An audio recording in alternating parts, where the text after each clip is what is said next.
আলাইকুম।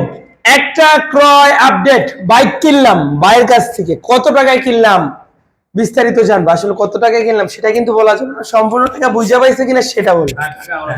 জি, টাকা বুঝা পাইছে। একটু দোয়েন বয়াটা করে। আপনার নামটা কি ভাইয়া? মোহাম্মদ মিজানুর রহমান, বাসা কোথায় ভাইয়া? নারায়ণগঞ্জ। নারায়ণগঞ্জ থেকে আসছে। এই একটা যত টাকা বিক্রি করছেন সম্পূর্ণ টাকা বুঝা পাইছেন? হ্যাঁ, সম্পূর্ণটা লেনা দেনা তো বাকি নাই? না না, কোনো বাকি নাই। এখন আরেকটা বাইক কিনবেন মনে হয়। হ্যাঁ, দেখি কেনার সম্ভাবনা আছে। কি কি সমস্যা আছে? না, কোনো সমস্যা না নেই। না, এটা বললে হবে না, অবশ্যই সমস্যা আছে। সমস্যা না থাকলে তার বিক্রি করেন না। টায়ারের বিট কম হইলো। টায়ারের বিট কম। গাড়ির বিট কোনো সমস্যা নাই। আর কোনো সমস্যা গাড়ি নেই। 100 জানলেও অসুবিধা নাই, কারণ আমি জানাই এই বিক্রি করবো বলেই বিক্রি করবো। Okay, গাড়ি 100 okay, ঠিক আছে। আলহামদুলিল্লাহ, সবাই দোয়া রাখবেন ওনাদের জন্য, ওনারা যেন সুস্থ সবলে যেতে পারে, আরেকটা বাইক, ভালো একটা বাইক কিনতে পারে, আরো ভালো বাইক, এবং যতদিনই মানে বেঁচে থাকে ইনশাআল্লাহ সম্রাটের সাথে যেন সুসম্পর্ক থাকে, সবাই আসবেন। সেই দোয়া রাখবেন। আর সবাই আসবেন নিশ্চিন্ত। জি, আল্লাহ হাফেজ। নিঃসন্দেহে সবাই আসবেন।